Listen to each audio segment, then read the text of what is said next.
Shooting an Elephant is a narrative essay written by George Orwell in 1936. Based on Orwell's own experience working as a police officer for the British Empire in Burma, the essay describes an episode in which Orwell attempts to control a rampaging elephant. Orwell is known for his social criticism. Here, the elephant killing is a metaphor for the brutality of colonialism. Orwell introduces himself as a conflicted young man working as a police officer for the British Raj in Burma. On one hand, he has witnessed and contributed to the atrocities perpetrated against the Burmese people on behalf of the British Empire.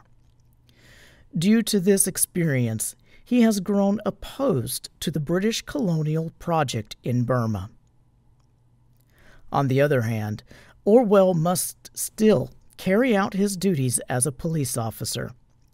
The people of Burma hate the British, and as a result, they harass and mock Orwell, whom they see as an agent of the empire. Orwell finds himself resenting the Burmese people and tries to avoid interacting with them. One day, Orwell learns that an elephant suffering from must, a passing disorder causing elephants to become uncontrollably violent, has broken free from its chains and is rampaging through the local bazaar. Compelled to police the situation, Orwell sets out with a small rifle, although he has no intention of killing the elephant. At first, Orwell has a difficult time getting answers from the locals about where the elephant has gone.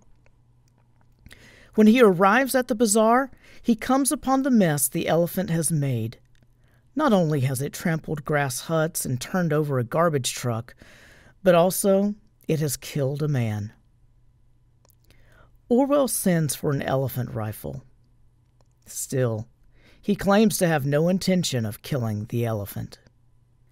Finally, the Burmese lead Orwell to some paddy fields where the elephant is grazing peacefully.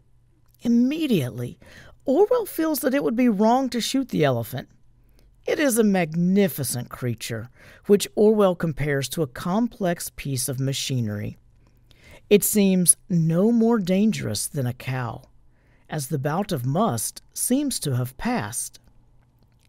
However, a crowd of at least 2,000 Burmese people have followed him to the fields. Feeling their eyes on him, Orwell understands that the crowd expects him to kill the elephant, as they desire both the spectacle and the elephant meat. More importantly, they expect him to uphold the performance of power that he is meant to represent as an officer of the British Empire.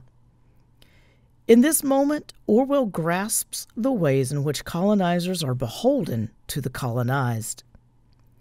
If he falters, he will not only let down the guise of power, but create an opportunity for the people to laugh at him. In this way, he realizes that the empire is kept afloat by a fear of humiliation instilled in individual officers. Ashamed, Orwell gets down on the ground, taking aim at the elephant's brain. He fires, striking the elephant in the head. To his surprise, the elephant doesn't die. Instead, a disturbing change comes over it, and it seems merely to age.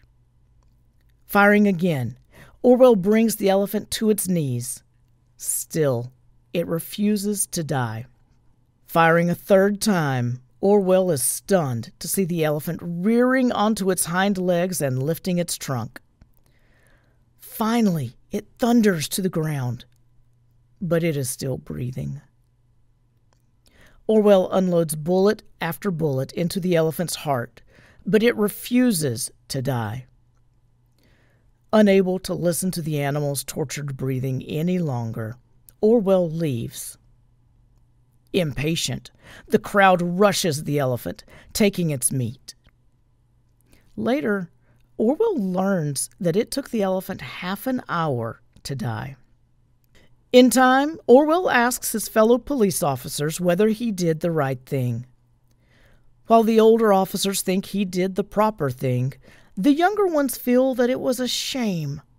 since they claim the elephant is worth more than a Burmese citizen's life. I often wondered, he writes, whether any of the others grasped that I had done it solely to avoid looking a fool.